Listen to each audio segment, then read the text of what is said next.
षड्यंत्र पूर्वक बिसेन भाइयों और मोनू भगत के खिलाफ की गई एफआईआर। कांग्रेस ने एसपी से की निष्पक्ष जांच की मांग। गलत रिपोर्ट दर्ज कराने वालों पर हो कार्यवाही। राइस मिल एसोसिएशन जिलाध्यक्ष जितेंद्र मोनू भगत के साथ कर्रा चौक में की गई मारपीट के दूसरे ही दिन कर्रा निवासी एक युवती द्वारा कांग्रेस प्रवक्ता विशाल बिसेन, जनपद सदस्य वैभव बिसेन और राइस मिल एसोसिएशन जिलाध्यक्ष जितेंद्र मोनू भगत के खिलाफ की गई छेड़छाड़, लूट और जातिगत रूप से अपमानित करने के मामले में पुलिस द्वारा दर्ज किए गए मामले से नाराज कांग्रेस ने षड्यंत्र पूर्वक बिसेन भाइयों और मोनू भगत के खिलाफ एफआईआर किए जाने का आरोप लगाते हुए पुलिस अधीक्षक को ज्ञापन सौंपकर मामले की निष्पक्ष जांच किए जाने और झूठी एफआईआर दर्ज कराने वाले पर कार्यवाही किए जाने की मांग की है। इस दौरान कांग्रेस कमेटी जिलाध्यक्ष विश्वेश्वर भगत, एआईसीसी पूर्व सदस्य श्रीमती पुष्पा बिसेन, विधायक संजय सिंह उइके, पूर्व विधायक मधु भगत, रहीम खान, शेषराम राहन डाले, जुगल शर्मा, श्याम पंजवानी, विजय अग्रवाल, आशीष शुक्ला सहित अन्य कांग्रेसी मौजूद थे। देखिए, ऐसा है कि सुप्रीम कोर्ट के भी निर्देश है, अगर कोई महिला थाने में जाके कोई रिपोर्ट करती है तो रिपोर्ट दर्ज की जा सकती है, लेकिन मामला तब पंजीबद्ध होगा जब पूरी जांच हो जाएगी। इसमें क्या बोलते हैं, एट्रोसिटी में ये सुप्रीम कोर्ट के निर्देश हैं। और चूँकि विशाल और उनकी पूरी टीम के खिलाफ में जो मामला प्रथम दृष्टया जो बनाया गया है, या महिला ने जो रिपोर्ट किया है, वो जब वो विशाल यहाँ है ही नहीं, मतलब ज़िले से बाहर और कम से कम 200-250-300 किलोमीटर दूर हैं उस दिन जिस दिन घटना की उन्होंने रिपोर्ट की है, तो मामला कैसे कायम हो सकता है? ये तो गलत ही है। और इसी बात को लेकर ज्ञापन देने हम लोग आज पुलिस अधीक्षक के पास आए थे कि कानून का पालन होना चाहिए। संविधान दिवस है, तो जैसा आपने कहा कि संविधान दिवस है, संविधान का दुरुपयोग, तो संविधान का दुरुपयोग प्रशासन तो सत्ता पक्ष वाले करते ही करते हैं, वो दिख भी रहा है। लेकिन किसी ऐसी महिला को, जो निरीह महिला है, उसका उपयोग अपने सत्ता विरोधी को निपटाने के लिए अगर करेगा तो निश्चित तौर पे कांग्रेस उनका विरोध करेगी। तरह से झूठा प्रकरण बना करके फंसाने का सिलसिला जो चालू किए हैं, ये बिल्कुल गलत है। कहीं से भी कोई वो नहीं है, तथ्य बिल्कुल हम लोगों ने जो प्रस्तुत किए हैं उनके, और एसपी साहब ने कहा है कि मैं इसको निश्चित रूप से, अगर वो सही है आपके सामने,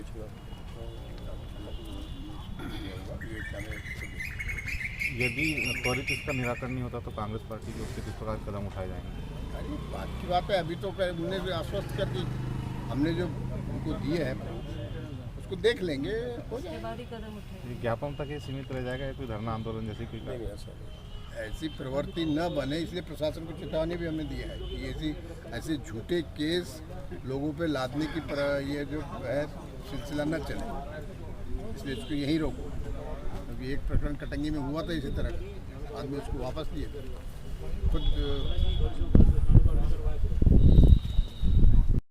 देखिए, सांच को आज क्या, जिस प्रकार से भारतीय जनता पार्टी की सरकार जब सत्ता में बैठी है, इन लोगों ने लगातार जो इस सरकार के खिलाफ कोई भाषण देता है या सरकार के खिलाफ कुछ बातें करता है, इनका विरोध करता है, तो दिल्ली से लेकर मध्य प्रदेश तक ये इस प्रकार से परिपाटी तय कर ली कि उनके विरोध में कानूनी कार्रवाई कराना, ईडी से चाहे वो इनकम टैक्स से, हमेशा इन पे कार्रवाई कराई जाती है। उसी कार्यक्रम में आज बालाघाट में भी उसी परिपाटी का वो लोग भारतीय जनता पार्टी के पूर्ण रूप से ये लोग कर रहे हैं कि जबरदस्ती ऐसी महिलाओं को सामने कर ऐसे नेताओं के खिलाफ ये लोग उन पे कार्रवाई कराना चाह रहे हैं, जो भारतीय जनता पार्टी के नेताओं के खिलाफ हमेशा उनके खिलाफ आंदोलित रहते हैं। निश्चित तौर पर यह एक नई परिपाटी का शुरुआत बालाघाट शहर के अंदर हुआ है कि भारतीय जनता पार्टी, मेरा सीधा सीधा आरोप है कि अगर कोई तकलीफ है, अगर ऐसी को, तो जांच के रूप में वो लोग निर्दोष साबित हो जाएंगे। लेकिन जब विशाल बिसेन, वैभव बिसेन और मोनू ये जब यहाँ पर थे ही नहीं, तो इन पर कैसे कार्रवाई करके कैसे एफआईआर दर्ज हो रही है? निश्चित तौर पर कानून पर दबाव बनाकर ये सब उनकी कार्रवाई करने का काम किया जा रहा है। आज एसपी साहब के माध्यम से हमने ज्ञापन दिया, जिला अध्यक्ष महोदय के माध्यम से ज्ञापन दिया कि तत्काल इसका निराकरण हो, जांच हो, और जांच के बाद जिस प्रकार से विशाल बिसेन उनकी पूरी टीम बाहर निकलती है, तो तत्काल जिन लोगों ने षड्यंत्रपूर्ण की कार्रवाई कर, उन पर भी कार्रवाई करनी चाहिए। अन्यथा कांग्रेस पूरी ताकत के साथ सड़कों पर उतरकर भारतीय जनता पार्टी जिन लोगों को षड्यंत्र किया उनके खिलाफ कार्रवाई करेगी।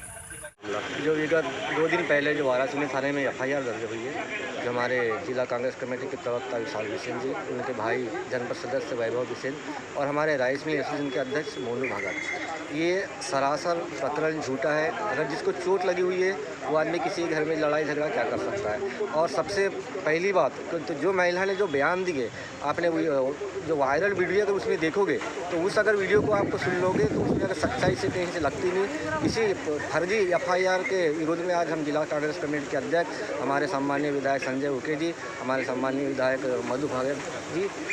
इन सभी और सभी हमारे कांग्रेस के जितने भी कार्यकर्ता हैं आज SP साहब को ज्ञापन दिए कि निष्पक्ष जांच होकर ही कार्रवाई की जाए। SP साहब द्वारा क्या कहा है? SP साहब द्वारा आश्वासन दिया गया है कि इसकी निष्पक्ष जांच की जाएगी हर पहलू पे, उसके बाद ही आगे कोई कार्रवाई की जाएगी। हमारे कांग्रेस के सभी लीडरों ने अपने अपने तरह से माननीय पुलिस अधीक्षक महोदय के सामने बात रखी, ज्ञापन दिया है। मैं इस अवसर पर ये कहना चाहता हूँ कि सबसे पहले जो राइस मिल के एसोसिएशन के अध्यक्ष हैं भाई मोनू भगत, उनको षड्यंत्र पूर्वक जिस तरह से मारकर बुरी तरह घायल किया गया और जिनके खिलाफ FIR हुई है 3 लोगों के खिलाफ, उनकी गिरफ्तारी पहले होना चाहिए। दूसरा, जिन लोगों के खिलाफ कल षड्यंत्र के तहत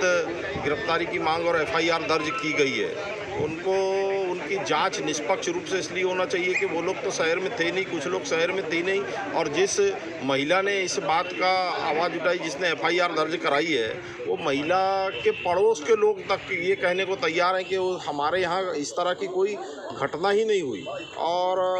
मेरा ऐसा मानना है कि इसकी निष्पक्ष जांच होना चाहिए। भारतीय जनता पार्टी का एक छोटा सा कार्यकर्ता, एक छोटा सा प्रवक्ता, उसके घर के आजू बाजू संदिग्ध रूप से 2-3 लोग जब घूमते हैं तो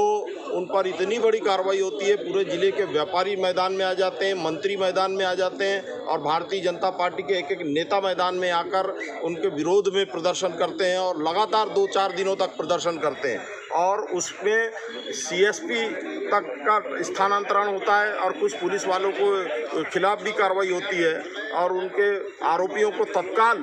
24 घंटे के पहले उनको गिरफ्तार करके थाने के अंदर डाला जाता है और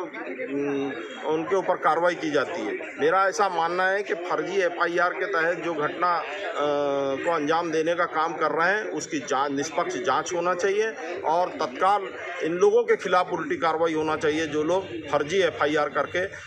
कानून को गुमराह करने का काम कर रहे हैं।